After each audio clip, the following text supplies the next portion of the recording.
Hello, Keith Rucker here at VintageMachinery.org. Guys, today we're going to be doing a little project related to our Steam Stoker engine that we are working on restoring. And if you've been following along that series, you know that I pressed out the sleeves that the valves go in a while back on that cylinder head.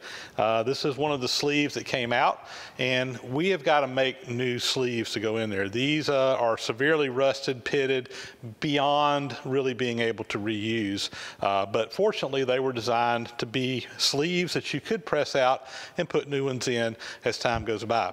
The problem is that this steam engine was made so long ago, of course, parts are no longer available. So I'm the parts guy. I'm going to have to make any new parts that we need. This, I've actually got the original blueprints for this. This material this is made out of is cast iron, and that is what we are going to make a new part out of. But to do that, I need some material to work with, and I got a couple of options about how I could go about it. You can order extruded cast iron tubes, and I looked into that. That would be the easiest way for me to go, is just to get a stock diameter extruded cast iron in a tubular form. I could get some of this 3.5-inch OD, 2.5-inch ID, which would be perfect for this. The problem is that number one, the cost, and then two, the lengths that I would have to buy. Because I only need two pieces that are, 9 inches long. I can order a piece through McMaster-Carr. The only length they offered in is 16 inches, which is a little bit too short for two, it's too long for one, and it's about $150 per pop. That'd be $300 just in materials. The other option is I can order a piece that's 72 inches long. A 72-inch long piece costs about $400, but then the shipping on it's about another $300. Again, just a little bit outside of my price range. So what we're going to do is we're going to have these cast. We're going to actually cast a cylinder to make a blank out of. And today what I'm going to be doing is making the pattern to send to the foundry to have that cast. Now, I have been using 3D printed patterns for a lot of things lately, and I could go draw this up in SolidWorks or Fusion 360, send it to a 3D printer and have it printed out. But I am choosing to go old school here and make a wooden pattern for this. And I'm doing that for a couple of reasons again also. The 3D printed patterns tend to work pretty good on smaller stuff, but my experience has been when you get into the larger patterns on the 3D printer, they tend to start wanting to warp and twist a little bit. Keeping them perfectly flat and perfectly in line is difficult. Also, it would take an awful lot of filament, and I mean the print job to print the patterns needed for this, I mean you're looking at probably 3 or 4 days of printer time just to print that out. Whereas I can make a wooden pattern here probably in a couple of hours, be done with it, and move on. So that is what we're going to do. Let me zoom you in here. I'm going to show you the part that we got to make, and of course this has been machined. We're just making a blank here. I will show you the design that we're going to go with and then get started making it. So let's take a quick look here at the sleeve that we got to make, and you can see there's a lot of holes, a lot of machining, a lot of ports in this. That's going to come later. Right now, again, all I'm interested in is I want a cylinder, or actually a piece of tubing, a cast iron tubing, I guess you could say, that I can take to the lathe and then to the milling machine and start making this part like this. The outside diameter on this is about 3 1/4 inches. The inside diameter is about, I'm just going to say 2 3/4 inches. The inside, there's some interesting stuff going on. We're going to worry about all that later. But again, what I'm after here is I want a tube. I want the outside to be, I want the thickness of my tube to be fairly thick from the standpoint in the foundry. It's difficult to pour real thin wall castings and get it to fill properly and not have shrinkage. So, you know, we're going to pour a fairly thick casting here. And also want to make it a little bit longer than what I need just so that I have material. I can machine all that away later. But all I want to have is just some tubes. And let me show you a drawing of what we need to make and the actual pattern and how we're going to do that out of wood. So over here on the whiteboard, I drew out what I needed.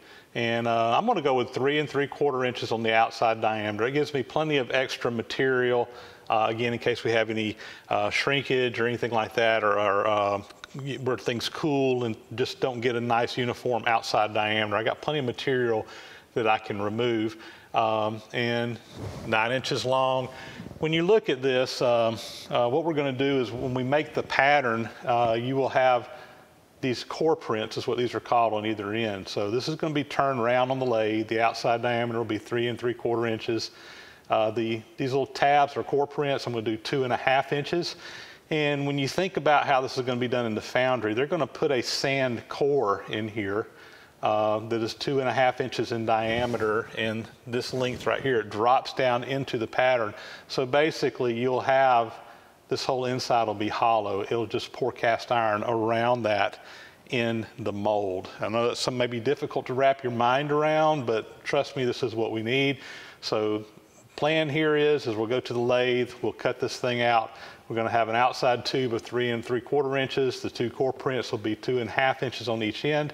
And the one thing that's a little bit tricky about this is that this needs to be a split pattern. We need to have a 2-piece pattern, so it needs to have a top and a bottom. You see my line there. So this is actually going to be 2 pieces. I will turn it as 1 piece, but I won't actually glue those together. It will come apart, and we'll have a top and a bottom that we'll use in the mold. You'll see it as we get along. But this is basically what I'm going to be making out of wood over on the wood lathe. So to make my pattern, I went out to my wood pile to see what I had. I wanted to have 2 blocks of wood that are roughly 4 inches wide. That gives me plenty of material to get down to that 3 3/4 inch diameter on the outside. I cut these about 1 foot long just to give me a little bit of extra room on the ends. And turned out I went out there and I had some wood here. It was already, this is 4 1/4 inches wide, so I got plenty of room there. The thickness needed to be 2 inches. It's just a shade under 2 inches. Again, I'm going to 3 3/4, so that's going to clean up just fine. And I didn't even have to rip these on the table saw or anything. And also, as a bonus, this wood is mahogany. And traditionally, patterns were often made out of mahogany. It was a very common wood used for making wooden patterns. The pattern makers really liked it because it was easy to work with, and it was also durable. It didn't shrink and warp very much in a foundry situation when you get some moisture around these molds or around the patterns and so forth. Did I really need to make them out of mahogany for just making 2 pieces? You know, I probably could have made this out of pine and it would have been fine, but I thought it was cool because I didn't have any pine that was this thick, but I had some mahogany. So anyway, that's what we're going to use, is mahogany. Overkill, perhaps, but why not? I got it. It's paid for. It was it's left over from past projects. So I mentioned this was going to be a split pattern. So that basically there's my 2 halves of my pattern in the 2 pieces of wood, and we need to get these where we can put them together and they will be indexed together. And the way we're going to do that is we will drill a couple of holes in here. I'll use a dowel rod. I'll glue the dowel into one side, and then it will index into matching holes on the other side. And that way, when you put the pattern together, it will hold together. And it'll also help me over on the wood lathe while I'm turning it to keep these parts from separating while I'm turning it on the lathe. I'll put some screws in the ends that will not be part of the pattern. They'll be cut off, but I'll put those in the ends to give me some added strength while I'm turning it. First thing I want to do is these 2 faces on the inside, I just want to sand them. Get them nice and smooth, make sure that they are going to seat together real well. I got my random orbital sander here, and we'll just real quickly just get a nice flat, smooth surface.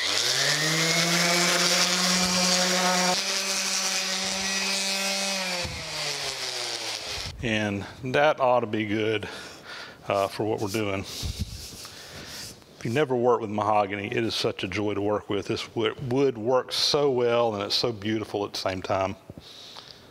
Next thing I want to do here is find the center line of this. And again, we're at 4 1/4 inches wide, so the center is going to be at 2 1/8. So I'm going to just mark it in a couple of places.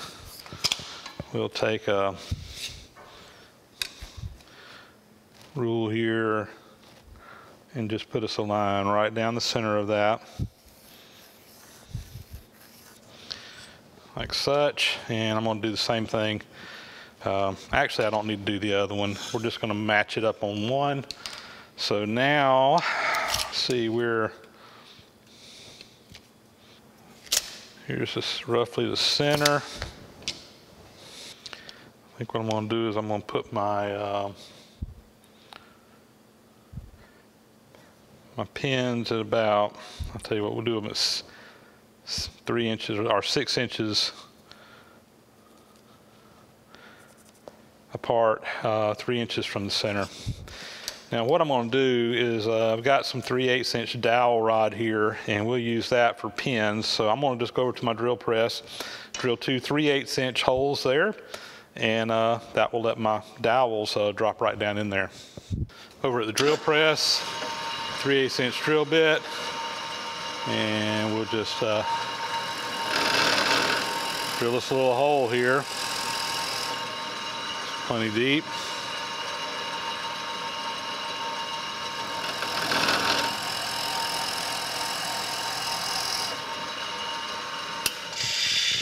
I'm going to mark one side of this, and I'm going to mark one side of this one to match it. And I'm going to put in these little transfer punches. These just drop right down in there, and they're center punches. I'm going to line my markup that I made where it's on the same side so I can make sure this goes back together exactly the same. We'll line this up as close as we can, and I'll just take a hammer, and I've got 2 dimples now that should be right on the money. Let me go drill those out. I got my dowels cut. I'm going to put a little dab of glue on these.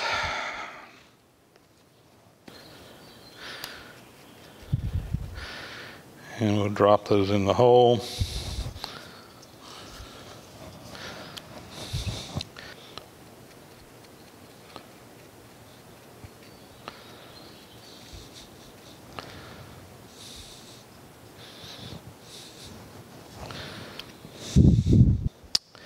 And those should index together very nicely and easily slip apart. That'll help index this pattern together in the molding process in the foundry, as well as help holding it together while we're turning it on the lathe. I'm going to drill a couple of pilot holes here for some screws to go in the very end of this. It'll be used to hold it in place.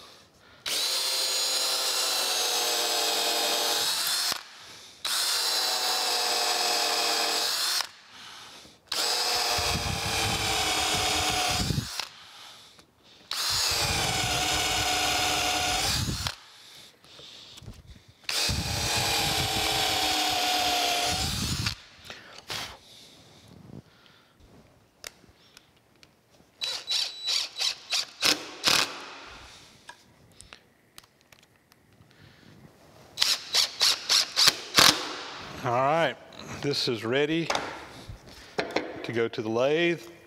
That should hold our pieces together. Between the screws and the index holes, we should be able to turn that on the lathe and then take these screws out and separate the 2 halves of the pattern. I'm over here on the wood lathe, guys. I'll just make a comment. I did add a few more screws to this just to give me some more stability in here, and I'm going to be careful not to get into those screws while I'm turning this outside diameter, but I think I can work around them. And I've got it set up on the lathe here. I've just got a spur center on this end. I took a little small hole and drilled a pilot hole for that center stub to go into, and then this just grips on the wood. I've got a live center on the other end. I also did the same thing. I kind of put it right in the center. So that is turning between centers. We'll turn the lathe on, and I'll get a roughing gouge, and we'll start roughing this out.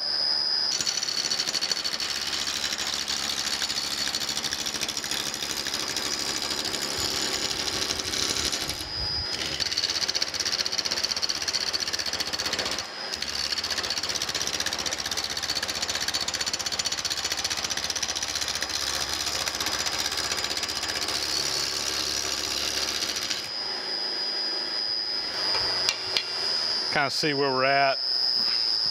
Move this in a little bit closer. See, I'm knocking those corners off. Still got a little ways to go, but it's coming along.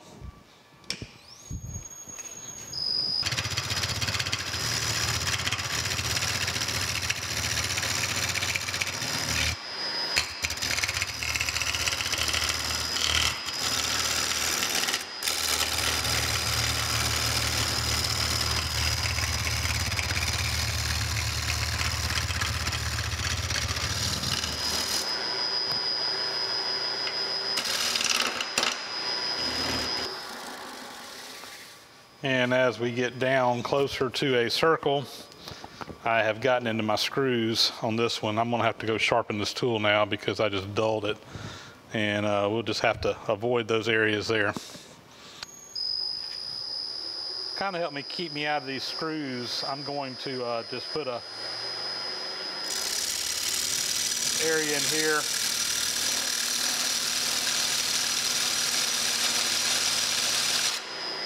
This will just kind of keep me out of those areas.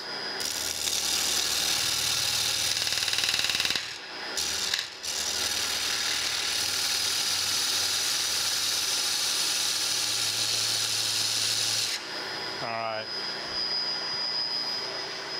Sharpen my tool, so let's continue on here.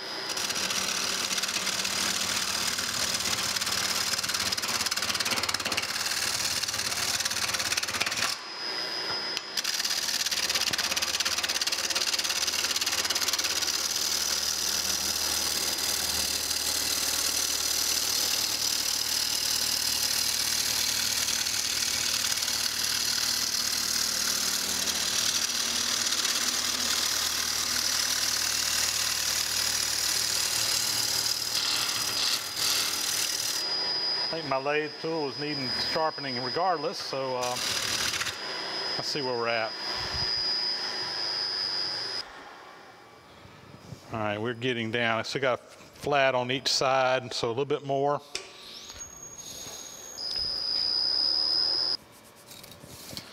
All right, before I go any farther, I'm going to take some time and lay this thing out. That's basically the center of my part.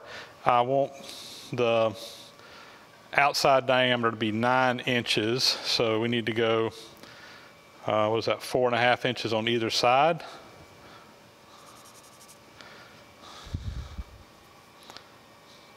And that's more or less where my bedan marks are now. I will, this one's pretty much right on the money. And what I'm going to do, I'll tell you what, let me start by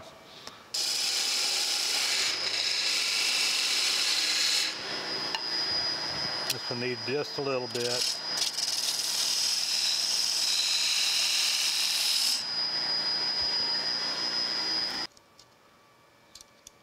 Next thing I want to do is take a set of calipers, and I'm going to make this just a little over 3 3/4 inches. We'll make it 3 7/8. That'll give me a little bit to clean up on. And what I want to do is I want to put some marks on here at that diameter that I can then smooth it off to, and then we'll take it down to the final. So I'm just going to use my bedan tool. We're going to come in here and we'll just cut until that cleans up.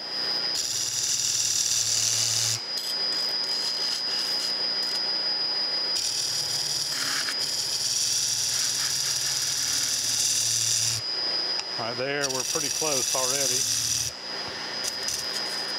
That's already, since I'm already so close, I'm just going to go ahead and take it down to the 3 3/4, the final measurement there. Hopefully you can see that. I got my caliper set at 3 3/4 inches, which is where I want to be.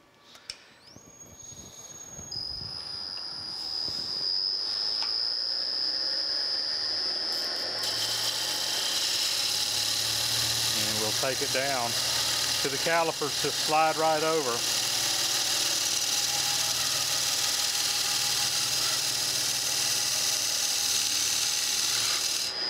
Right there.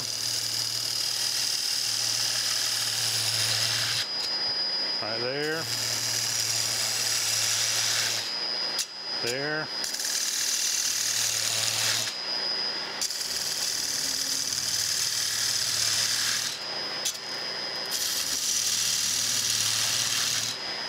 I'm going to do a few more in here.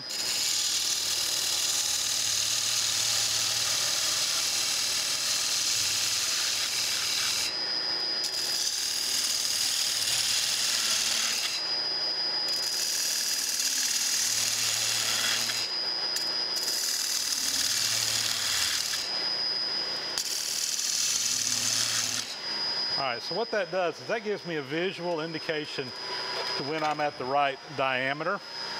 And now I'm just going to take a scraping tool here. And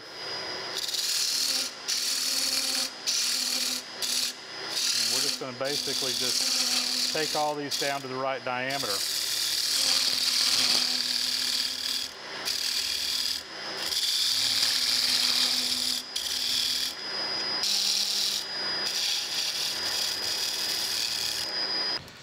All right, that is pretty much to the right diameter. I'm just going to have to sand it and finish it out. I want to do my core prints next. Those need to be at 2.5. I've set my calipers at 2.5 inches. And again, we'll come in here with the Bedan tool and just take it down to that diameter.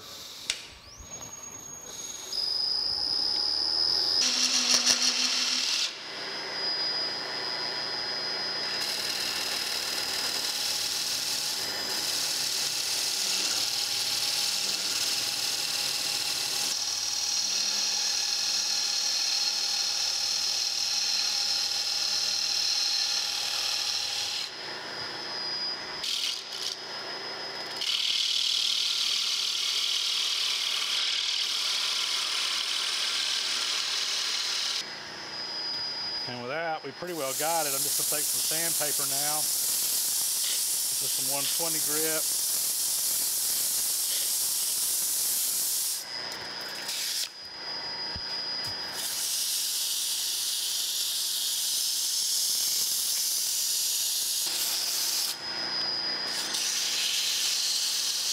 Here's some 220 paper.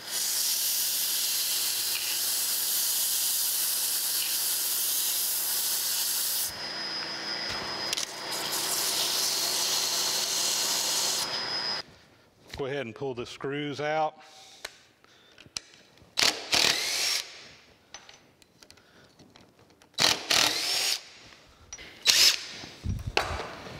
And our pattern should come apart, and it does. And now what I'm going to do is just, like I said, go over to the bandsaw and cut these ends off. And here we are with the pattern, and it separates just like such. So the way this would work is that you would lay this down in the mold like this. You'd have the mold around it. You'd pack sand around this using molding sand, and then you would pick up the whole part with the pattern still in it. You'd lay the top frame onto the pattern, or on top of this. You would then lay this piece in there, and you pack sand around that. And then whenever you pull the two pieces apart, the patterns come out. You lift the patterns out, you have the mold in the sand. And again, we have the core prints here. We will drop a round sand core in there. And then when you pour the casting, the only void that's left is basically this outer part of the tube. And that will fill up with cast iron, solidify, and all is good. So there you go. As far as a core box, you need to make a core box for the core, but I know that my Foundry guy has a machine that will make a core box this size, so I'm not going to make that. I'm going to let him do that. It's going to be a lot easier for him to do it than me because he's got the machine to do it with. So I will put a finish on this, probably just put some shellac on it and send it off to my Foundry, and hopefully here in a couple of weeks we'll get some castings back that we can start machining to make our new sleeve to go into the Stoker steam engine. Well, there you go, a little simple exercise in pattern making. As far as patterns go, this one's a pretty simple pattern, and it was really honestly easier for me to just knock it out old school style over on the wood lathe than it was to try to draw this thing up, 3D print it, etc. And honestly, it makes for a nicer pattern for the Foundry man as well. So anyway, we'll get this sent off over to Clark Easterling at the Windy Hill Foundry, and hopefully here in a couple of weeks, he'll be sending me back some castings that we can then turn into some new sleeves to go into our Steam Stoker engine. Got a lot of machining to do this once we get the casting back. This part here is actually going to be the easy part of the whole process. So with that, that's going to be a wrap, guys. As always, thanks for watching. Please subscribe to the channel if you haven't already. Thumbs up are appreciated, as are those comments. And guys, we'll catch you on the next video.